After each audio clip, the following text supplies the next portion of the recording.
Welcome, everybody, to another wonderful episode on the Goldrick Road podcast. We are your hosts, Kenji Shimada, Carl Brockman, howdy do, and today we've got fantastic man, Luke Harvison here, has joined us today.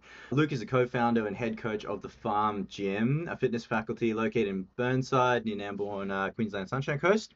It was established with his wife Acacia, and the Farm Gym offers a unique training environment that blends functional fitness with the outdoors.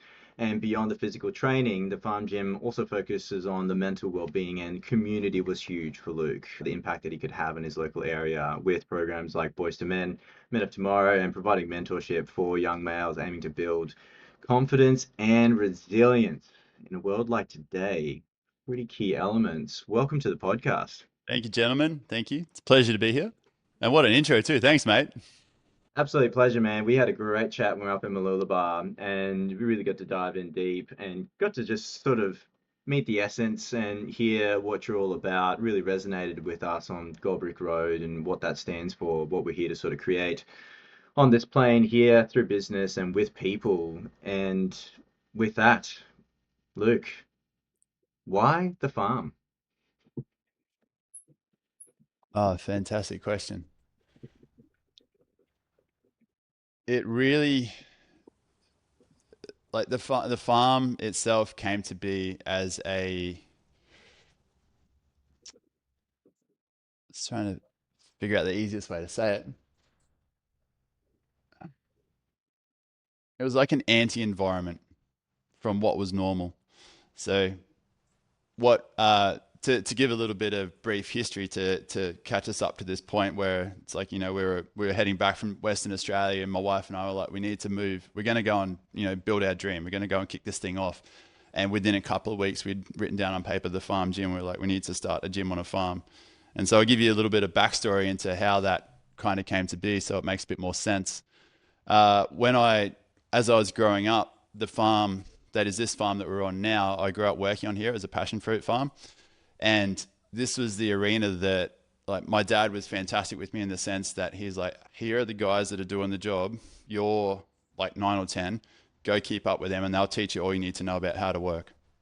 Because it's like, I don't know if you've ever experienced it when you're getting taught something by your parents, there's always that kind of resistive approach that's like, they're your parents. So that was great. He just kind of kicked me out there and says, like, these lads will look after you. And they did. They were fantastic. And yeah, that was kind of the arena where it's like I learned a lot about work ethic, how to keep up quickly, and then the job ironically was just walking up and down rows, putting passion fruit off a ground in a bucket. So kind of as simple Yeah, as you can buddy. get. But I really started creating awareness about how I consistently kept thinking it's like this whole job could be done better and easier with less people.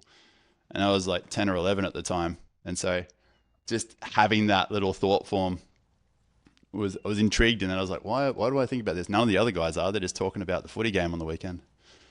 So jump forward a couple of years, and I went to school here in Nambour, finished up at school, and finished up working on the farm. And then one of the first jobs I got was working on the American Survivor Series. So from there, I went straight out of this little bubble of the hometown, straight. Well, Vanuatu was our first season, so plonked straight in Vanuatu. Never been on a plane before, never been overseas, in a different culture, doing a job I'd never done, and it was just it was like a complete night and day experience. Just being immersed in another culture, being part of a production that was all based around like creativity and also creating environments for humans to experience certain things that for the show worked out for them as being able to capture the drama of it and show the contrast between different people and so on and so forth. But yeah, that environment and watching that process on how environments and like a kind of gamified challenge could bring out so much gold in a team scenario, plus also in a personal scenario. And so from there, I did a little bit more working around, kind of finished up with the Survivor Series after a few years, and then worked on a couple of movies here in Australia doing various jobs. Like I got to drive a tank and I was driving boats, and Oh, I really? was a bit of a I was a bit of a guy where it's like, hey, you reckon you could? And I was like, yeah, say yes and then figure it all out. So I'm sure you guys can relate to that. Uh, and then I met my partner. So I got like in between the shows, I'd come back and just house paint, as it was pretty easy fill in job between taking off and going places. And then I met this this fantastic young woman. And from there, it's like the idea of travel and that, because I'd basically just been on my own, stopped because I was like, oh, I just want to hang out with her a lot more. And yeah, it was in the middle of the GFC where there was absolutely nothing happening on the coast. And so we packed up and went over to Western Australia. And I thought, well, look, let's do the mining thing, earn some cash. And the idea of, progressing in that arena was just another space to, get my hands dirty on something new. I did that for a few years, but we really, like, something really became evident to me while we were over there as I started, like, while I was in the mines, I was in my own drill rig and I was listening to podcasts and so forth. And I really started getting this concept of, it's like, actually, who am I surrounding myself with? Like, who are the net five people I'm going to be a result of? And I looked around, like, who I was there at work with and then who I'd hang out with when I was back. I'm like, wow, man, actually, I don't know if I'd be super stoked to end up like any of these guys if I stayed in that loop. And so I started constructing a it's kind of like a digital set of friends. So it's like, if you'd asked me who my closest five friends were, it's like it would have been like, Tim Ferriss, I think, like some early Rogan stuff, and a few other mentors I had, and just other people kicking ass that I saw was like doing really well. And none of them were real, none of them knew me, but in my world, I was like, I'm listening to you guys nonstop. And that really sped up a process of awareness where I was able to, like, look at my world, figure out, what aren't I happy with in this scenario that I feel like I could contribute to or change around me. And that led me into, starting training. I started training in the gym when I figured out that I was like, working on the drill rigs, everything was heavy. It's like, well, it's not heavy, I'm just weak. So went and changed that. And then that process of the physical training and then starting to train with people, I was like, man, I just felt like there was a real connection between that to something valuable on, how we can proactively change and adapt and grow as humans. And yeah, did a couple of years training in a CrossFit gym to be a CrossFit coach, and did that for a little while. Went and did a few experiences where, like, there was one of them at the Mill Gym over in WA. It's like one of my favorite memories because it was still potentially the hardest thing I've ever done. It was a 36-hour camp where it was based on the first, day and a half of Special Forces selection in Australia, and they just treat you exactly the same as one of the candidates there, and you just go, go, go. You don't eat or sleep, and you're constantly on the move for 36 hours. And Epic.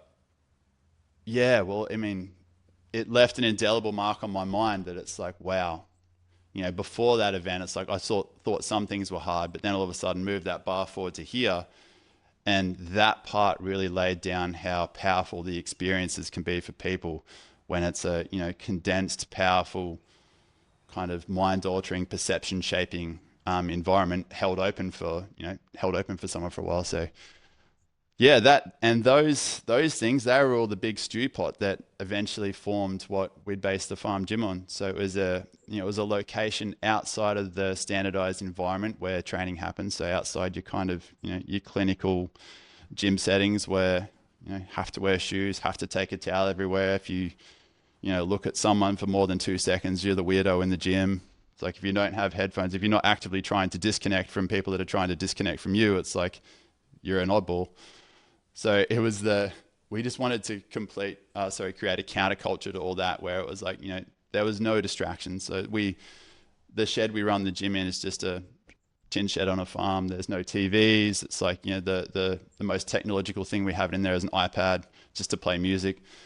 And everything was done from that realm where it was like, you come in, you be present in this environment to take on an experience where it's like you're working on yourself, but because you're there with a group of people that were like-minded in essence, the chats you'd have while you were working, they were always, we always felt they were highly conducive of people, attaching deeper meaning to what they were doing while they were training.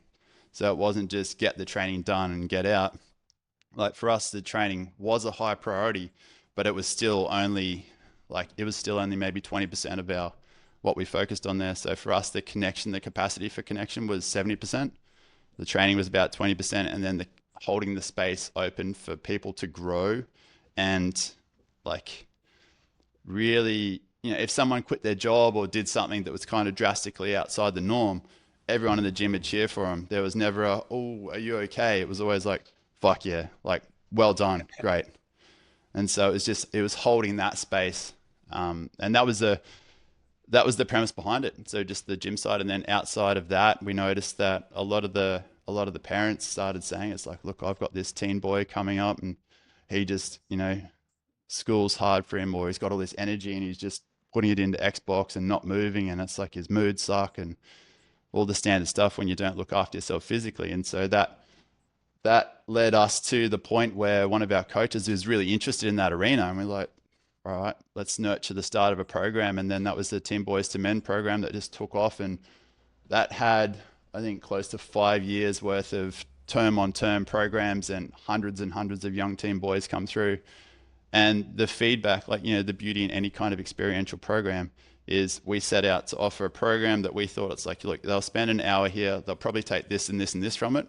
But then the feedback from the parents was, it's like, my son's like, he's cooking me dinner at home. Like the things that they got back, like the things that their kids were doing that they found valuable. It was like, it was way outside the realms of what we'd planned this whole experience for. So for us, like getting that kind of feedback was always just monumental. Like, holy crap, wow, that really works.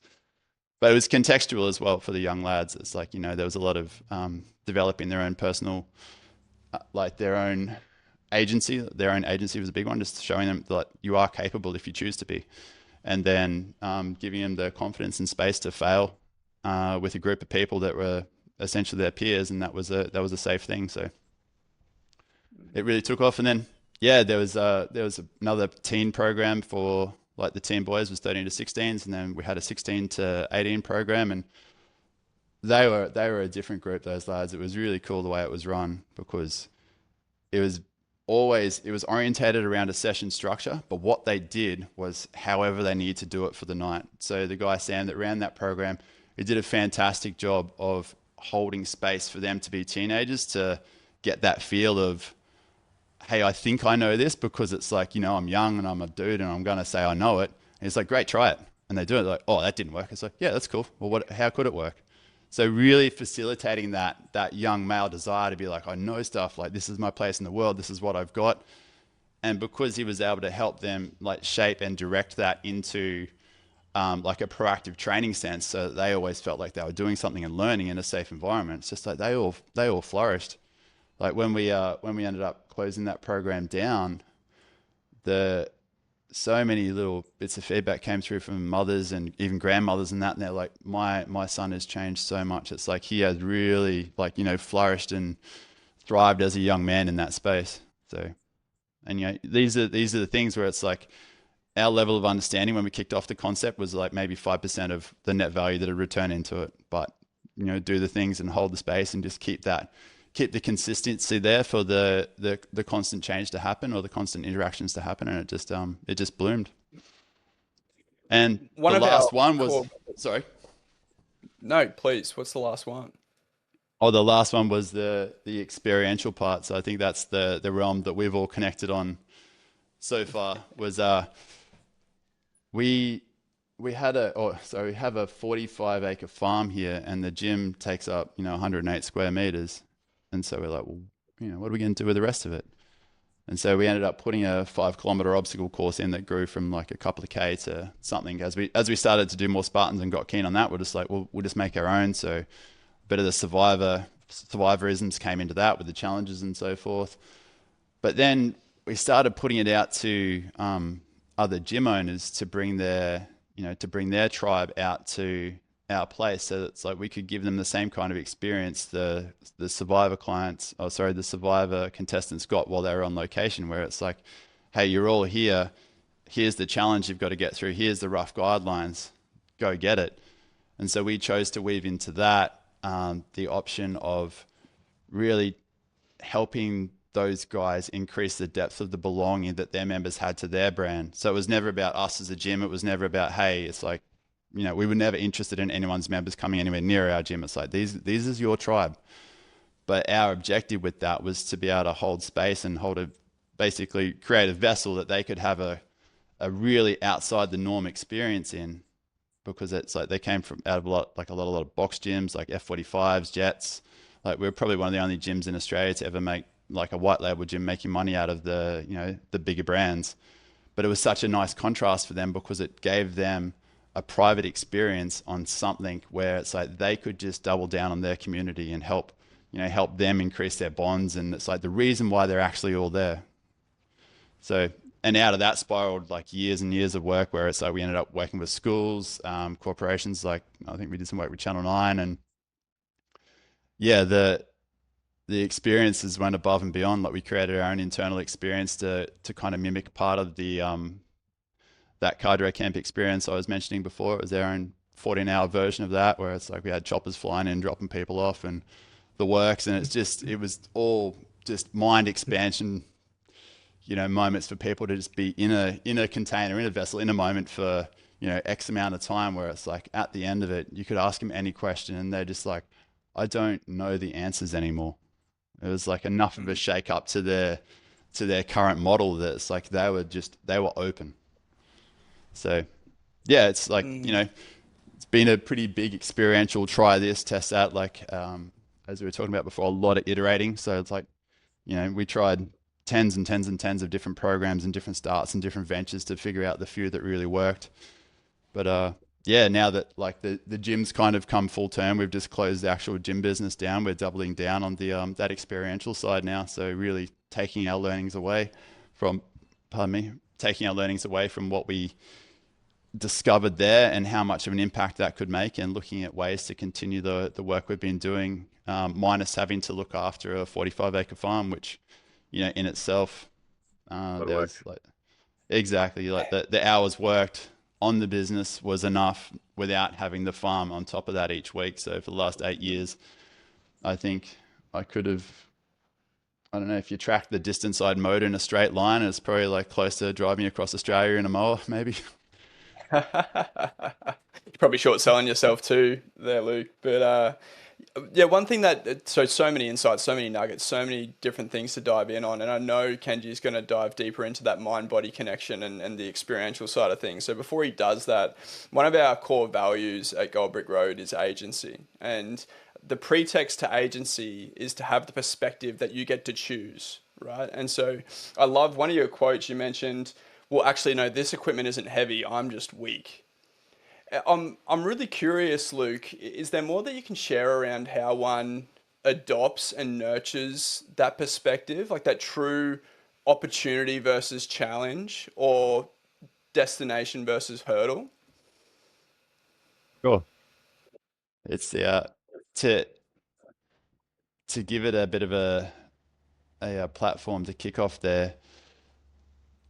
You could lead with the question like, what is hard? And hard being the perspective of like the value perceived in the outcome of the work. So, you know, hard is like trying to lock down that solid line between hot and cold, where it's just, temperature on a continuum scale. So the difficulty level is, for the way I like to look at it is it's like, well, how difficult is this thing going to be? Is this exercise going to be versus the value I'm getting back for it? And really try and move beyond the the right wrong capacity in my brain. So if it's like limited to right wrong thinking, it's like for me to be right, the other avenues, the other iterations of that have to be wrong. So moving into more of a fluid state, well, it's just like, well, look, where is the most valuable trajectory through this, and what is the difficulty I perceive that as being? Because, like, like any perceived thing, if I hadn't done it yet, I wouldn't exactly know the the net cost or the net benefits that I'm going to get back from it. So yeah, it's in just in like my thinking around it, it's like trying to maintain that fluid, like a mind flex more than a mindset on something, Mm. so that yeah, it's like if I have to choose, if I have to move, adapt, or change trajectories while I'm on the way, I'm free to do so without there being it's like good, bad, win, lose, right, wrong scenario. Mm. I love that. What is hard? I think we've talked about that so often, right, Carl? Of what's really the hard choice in life, to go through the rigmarole, to build something for yourself and do that, or live with not doing it. Like what is hard? What does that actually mean? And I love how you're talking about, I guess, what you've been instilling through these programs of powerful experiences and countering that disconnect culture. And I love what you said about the impact they came at that they started cooking at home, sort of Mm. inadvertent things you just don't know. And so with all this, I want to talk about mind body, but why is this so important to you, like right here and now in this day and age?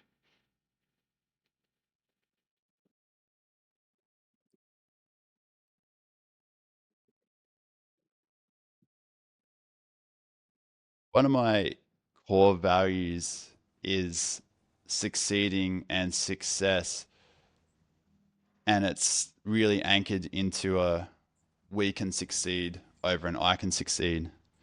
So I feel as like zooming right out for a second. So humans as a species, if it's like if there's a way for us to succeed, I'd rather that option than that just I can succeed for now. Because yeah, with what we've been learning here at the farm gym and how we've gone about it, it's been very very team centric, and I know that that resonates deeply with you guys as well. And the team centricity part, the we centricity over the me centricity, is that's the appealing thing to me. It's like if I like to think of my work as my art, and if that's the canvas I'm painting, oh sorry, if I'm painting on the canvas that is my life, it's like I'm painting with the kind of the colors of all of us, like the diversity that comes with different people's different skill sets, different capacities, different frameworks, different perceptions. It's like the more I feel I can work in a context where it's like those things are blended to achieve, it may be a direct outcome or a bit of a more ambiguous outcome where it's like as long as we're moving closer to it, it's good. But for me, that's really appealing. So yeah, I hope that gives a bit of insight into the why. Yeah, I just think of this. We were talking about agency, and we'll talk about a bit more for our webinar on Thursday, but it's more about like there's so much possibility and options right now in life. There's so much information, there's so much data, but what's really going to get someone ahead in these, next few years going into the decades, like you said, of human evolution and civilization? Like, what is actually something that's going to be necessary? Like what you said at the end when the kids finished up and they said, I don't know. Like one of the most powerful statements that someone can make to actually become on the road to their own Goldbrick Road, right? Mm. Of saying, I don't know, because then that allows them to become a student. Yeah, great pickup there for sure. To answer that question from an objective position, I think it is that that capacity to understand what you've learned, to be able to unlearn or just bypass or clear out what you don't need anymore, to be able to relearn. So Humility, eh? yeah, And what yeah, about kind of thinking like big, Luke? Oh, sorry, man. no, you're right. I was just going to add to that. It's like humility mixed with awareness. So Mm. yeah, and I guess that comes back to agency as well. It's like understanding the power of I can, I am, and it's all Mm. choice. So yeah, and so Yeah, and your yeah, and just question, that.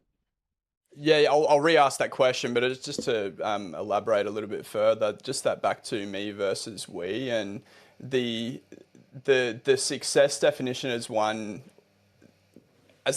perceives it for themselves, right? If it's at the cost of everything else, then is it really success? And just that exploration, that awareness that you're pointing out, Luke, around ultimately what is it all for? Like one could sit on that question. Well, mm, I've sat on that question for 30 years personally, right? Like 31 years. It's for me been so crucial to keep sitting on that question, but not at the consequence of lack of action. Another thing mm, that you spoke about was iteration, and there's no such thing as right or wrong. But if you don't choose any, then you haven't done anything, right? And so, at the hardest and most challenging times of my life, it's when I've made the choice to not choose. It's when I've left it up to the ether or been overwhelmed by the potential possibilities or all of the things that could go wrong or just having that lack of faith in myself. And yeah, to bridge back to that question that I asked, and one of the things that ended up being just so important for me is just I was thinking so small. I was just thinking so direct and so linear and so material. And you pointed at it a few times as you shared a bit of your journey, Luke. But what role does thinking big play in all of this for you? Oh, fantastic question. And just to tap onto something you just mentioned there, now that you're a father, do you find the why, the big what does this all mean? Why am I doing this? Does that have more of a foundation there? I said this to a friend the other day.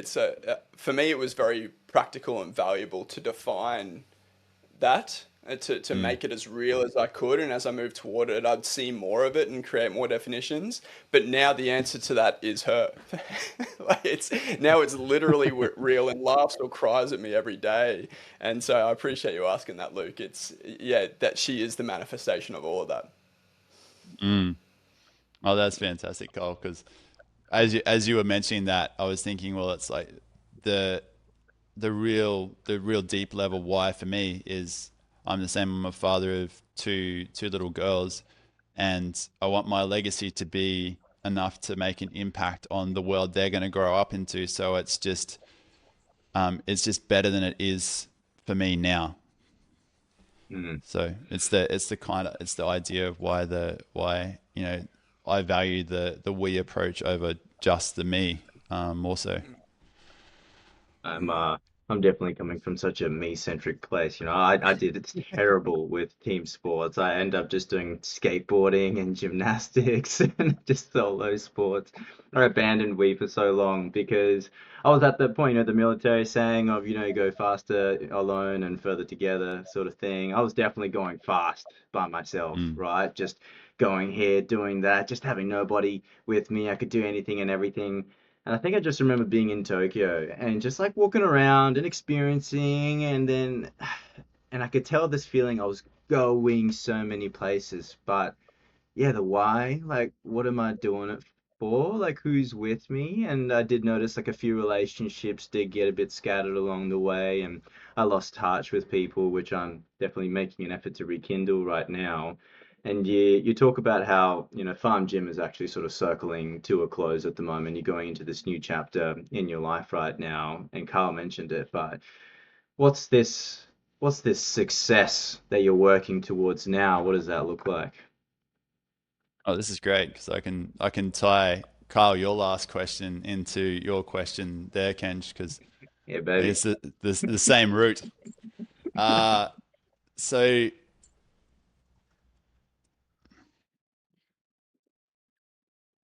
the I was listening to, and I can't remember his name off the top of my head, but it was an Australian billionaire the other day, and it was. I'll shoot the link through after this. You might be able to put it in the show notes if that's a thing. But it had, Rocket. 20 questions you could ask a billionaire, and one of the questions was around like that same context of it's like, you know, what was important to you about going big? And he completely reframed the answer. He's just like, the thing was, he goes, it's like I didn't dream big enough because my level Mm, of success got to here. But I know looking back at the decisions I made, if I thought bigger, it would have gotten to there. And for me, that changed. Like I've always been a fairly like big, like my I don't know if you guys have ventured into the Myers Briggs or the personality type work. Well, yeah, mine's an ENTP, so it's like you're kind of inventor. So I'm a really like an extroverted thinker and a real, bring the present back from the future type person. So thinking big and thinking into the future has always been very, very easy and very attractive for the way I interplay with the world. But then creating success out of that vision is a complete different story. So it's like, as you know, it's like having the idea is like 1% of the success equation. The rest of it's the 99% of the time is actioning those things and then iterating and learning to try and get towards that goal. So uh, yeah, the the thing we set out to do with the farm gym that led us to the point we're at now, where it's closing, where it's kind of completed the first cycle of what it was. I feel really really good about it and humbled, and it's been very interesting getting the feedback from our community, because it's like they all feel completely bummed. They're just like, bro, you're taking away. It's like, this is my best gym ever. It's completely different. It's just like, I know. Don't trust me, I know. But the thing it solved for us was we wanted to create an influence in our local community, so much so that people started to believe, not just feel a bit stronger, but they actually started to believe, and then started to do more, and started to, intertwine that belief that they were stronger, more capable, and more confident than they first thought they were. Because we felt that it's like, if we didn't do anything in that space, then there is nothing on the social horizon that's showing any promise of actually doing anything. If anything, it felt like socially, things were starting to go backwards. There was a regression of the kind of base level resilience, the base level of capabilities we had. Like, to use a Bunnings theory for you, years ago there was nothing written on any boxes. It was just be strong, lift a box well. Now it's like, even if it's 15 kilos, it's a 2-person lift. And you can, my daughter's, how old is she? She's 4, and she can pick up a 16-kilo dumbbell. And so it's like the theory around the ideas of where like society is positioning its bars of, it's like, hey, look, as long as you're this capable, we're good with that. And I was like, look, I'm really not happy with that. Like that just doesn't click in my world. So the iteration of that whole gym model was to test that theory and to see how much of an impact we could make locally. And it was fantastic. It's like the brand built up a great reputation, great trust around the community, like getting to work and being brought into a bunch of the local schools to come and speak on those topics. It felt like we really ticked the box there. So, and the thing, like, to root back to the part of the success for the question, is because we never built it as a business model that would bring in, like, kind of ascending versions of net profit year on year with the scalability of it.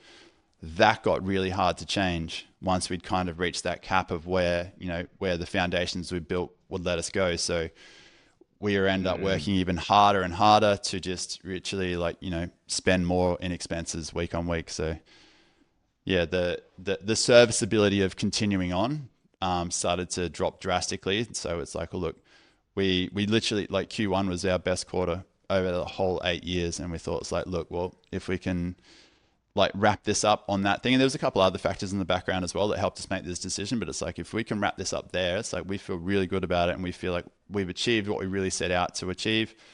And we feel like we, united a group of people around an ideal that's like they can be, they can change into something that they feel like they're probably more akin to than what they currently are, safely and successfully. Oh, united a group of people around an ideal. That Feeling is that the one. only thing that's going to hold organizations together as technology and AI continue to evolve. And it's exactly one of the products that we've defined at Goldbrick Road. But I won't sell that to the audience right now. Something that I do want to dig into, if you'll allow me, Luke, is I never really thought about the socially accepted or socially portrayed baseline that way before, which is so right. And I remember one of the most important revelations I had in my career, in abbreviated commas, was, I think I was 24. I started having a seat at the big boys table. So I was in a publicly listed company. I was in a learning and development position, bridging into a leadership development position. And I'm suddenly invited into these rooms with CEO, COO, CMO, head of marketing, head of legal, etc. And I remember feeling really overwhelmed to start off with, right? Like, these are the people that your whole career trajectory up to this point are responsible for. They've achieved all of these things. They're on these pedestals from my perspective. But so quickly, I realized they were human. So quickly, I realized that they were just people. And venturing into the business land for anyone who's not sure or second guessing themselves or doubting themselves, and I'm saying this to myself right now. We just spoke about the period that we're in before the podcast. The bar is so low. Unfortunately, the bar of competence is so low. And it just takes your purposeful attention and the insight where you can see that you can deliver value to beat 95% of competition. Tie that to collaboration, Luke, like your antithesis, your anti-environment empowers your competitors like Jets to serve their market more effectively. And I just want to, like, the key theme for this conversation for me, Luke, has just been perspective. You know, if you see that box with two people needing to lift 15 kilos, and that's the perspective that you live your life around, it will be Yeah. underwhelming. And I was lucky enough to have times in my life that forced me to change that perspective. You spoke about a couple of key ones for yourself too, Luke. And uh, is it seems like you might have had that in you a little bit throughout your life, Luke, going back to the passion fruit picking story. But I've always been curious about whether that's something that can be cultivated yourself, or does it rely on an external event? Does it rely on waking up in the belly of the beast? To save some of your breath, Luke, for a sec, Kenji, I'm sure you have an opinion on that. Uh, yeah, Oh no, I was just gonna say you took my. I was gonna talk about the passion fruits as well.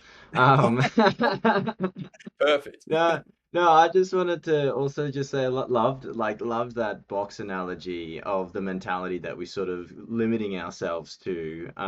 Because I guess for me personally, I think one of the examples is, they say one of the first law of thermodynamics, right? That you can't create more output than input. And, we create energy from matter. That's the model that we exist within. Whereas, how I see the universe is it creates matter from energy, right? Outside where it's conducting. So it clearly exists as a reality, but we sort of stay within those boxes. So I'll have another question, but I'm keen to hear about the perspective thing from you, Luke, that Carl was mentioning.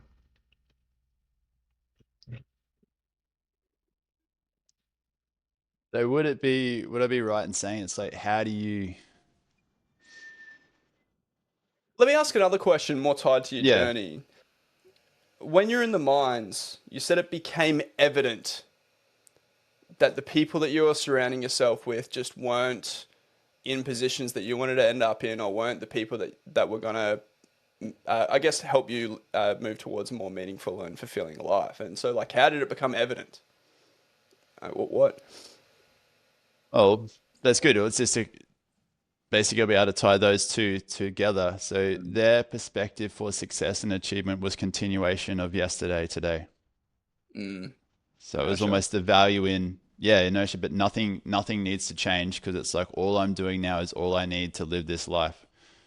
And to me, it felt like this grand, you know, giving the finger to the opportunity of, however many years and however many, days, months, hours, seconds we have in this experience of what like life is to all of us now. It's like what is possible to do in this time frame with who we are and what we can do and how we can see the world like on an individual state. And so that looked like, it's going back to that what you were talking about with energy there, Kenj. That felt like using water as a medium. It was like the frozen state where it's like, there was very little energetic movement there. There was very little kind of attraction or detraction. It was just kind of like a stagnant feeling. Like there was things happening and we were all doing the work and getting paid for it and blah blah blah. It's like there was a baseline of challenge there, but to tie back in that like that 15 kilo 2-person lift theory, it felt like once again it was just such a low baseline for the amount of capacity that us as humans have to interact with each other and the environments around us. So Oh, yeah, great so work. that was the real kind of awakening for me in that arena. Because when I first started at the mines, I was like, I am going all in here, just take it up like a sponge. I said yes to every job and um, just kept doing the thing. But then realized quickly, I was like, God, this is like the the umpteenth job I've done where it's like I've gone in it like hammer and tong, absorbed everything. I've become like relatively proficient, being able to move into different roles and so forth. But then the satisfaction that was coming back from that, even though I was getting paid extraordinarily well, especially in a role where it's like I could sit there and further my own education while I was at work and listen to podcasts and that, it was still like, you know, if you're like one for you, Carlos, like if you knew you were a great footy player and all you did is just spent time polishing your boots but never ran on the field, it felt like that same thing where it's like the dream was beyond actually putting the boots on and getting out there. So yeah, that Right. helped create a slingshot out of that environment into this massive unknown. But on the flip side of that, everything in that environment was very controlled, like the time I got to go to work, where I ate, what times it was, I get transferred to work and so forth. And so I thought, fuck this, we'll just turn it right on its head. And so Keisha and I did what you guys have done there and just take on our own dream. Like, well, how do we be completely responsible for our actions and interactions with this world every day? And then that started the journey into business, and that was basically that point of running down the tunnel and out into the field. It was like, right, let's go. So glad. Just so many times, I feel like, as you said, you're walking into that unknown again, right? I'm so excited as we progress as Goldbrick Road and how we're going to talk about it and how I'm keen to talk about the human existence here. Like for me, I'm like, come on, guys, we got to get to this point where we acknowledge, like for me, it's just like we are biophotonic, we are bioelectric, we are oscillating magnetic fields out there. I'm like, let's just get our head around who we are on this planet and sort of stepping into that unknown, right? It allows almost infinite possibility to then become possible. Like you said, bringing the future vision into the present of making it real here and now. And I'm going to tie it back to the passion fruits, because you said that you were looking that there's a more efficient way to do this. Like you sort of saw that, and you mentioned the amount of times you mowed the lawns. Now that you can only do a certain way, right? There's ways you can do it efficiently, but Mm. what hacks, what things did you figure out, business in life, that you could make things more efficient? You could optimize those results. The biggest one is feedback loops. So for every new bit of new information, having a system to quantify the change, the results, the continuation of the thing is, it's like on that continuum of is this getting me to where I want to go, and is this still in line with my values? So I guess that'd be the kind of the what must be true for this to be possible kernel at the bottom is just feedback loops. Because even with the mowing, there's like that was a journey in itself. Like we started off with two ride-on mowers where me and another bloke could spend half our week mowing this place, and then invest in a big mower. And then um, Acacia's godfather, he's like retired, and he's like, man, I'll come mow. I'd love to mow. It's like, great. So it's like we had the gear and the mowing was getting done. Yet at the same time, because of the balance of things, it was the potential for something to go wrong, for gear to break, for expenses to blow out, and for these things to happen. Plus, it was all balanced on like this real goodwill structure of it's like, hey, I'll help, I'll do this, and the business wasn't able to grow into that capacity to be like, yes, sick, we'll just grow enough to pay 40 grand a year for someone to come and mow the grass. So yeah, the hacks were just instating those feedback loops. And I only became really aware of how powerful they can be over the last couple of years with been working with the same mentor for over 5 years. Actually, this is an insight that I'm sure you guys will be well aware of, on how someone can say the same thing over and over and over and over a period of time, but until it's like you've reached the level of awareness to actually hear what they're saying, and given had enough of a contextual experience to tie it to something, it's like they might as well be speaking in German. I'm just like, okay. Oh, mate. It's like at my kung fu, it's quite technical. It's a very technical. It's internal martial arts. Really how to articulate joints and all this sort of stuff, structure and reground. So it is quite technical. And even my brother came for a little bit, and other people have said similar things. They're like, the instructions could be a little bit better. Maybe I would probably teach it like this. And I think Shifu one day was talking about it. You know, my teacher didn't speak English, and he would say one thing, and he would walk away, come back a few weeks later, and just say the same thing, and walk away a few weeks later. But like you said, until you've implemented, because I have the same thing, I'm like, and all they say is just follow the instructions, and they're like, you said the same thing 15 times. Follow the instructions. then you get to a point you're like, oh, I see how that all links together and impacts this. And funny you said feedback, because I had that as I've put it on my fridge. Feedback is the ingredient to greatness. You know, without it, we don't grow. Um, and so, Carl, I was going to say before I ask maybe a final question to Luke, do you have any curiosities, questions you want to ask? Oh, tons. But I just realised the time, and we better get to the final question. I just want to say I'm really excited to see what's next, Luke. It's been really cool. I'm really excited to get your answer to this last question too, man. So I'll actually shut up and let Kenji ask it. Hope it's the right question.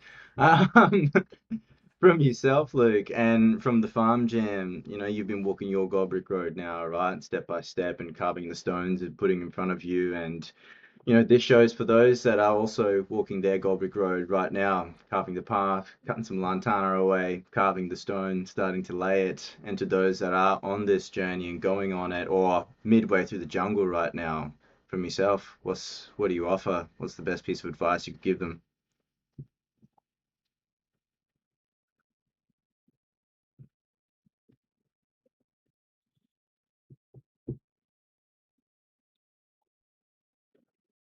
I think if to be very direct with it, if you truly desire something, keep leaning in regardless of what may seem like is happening right now.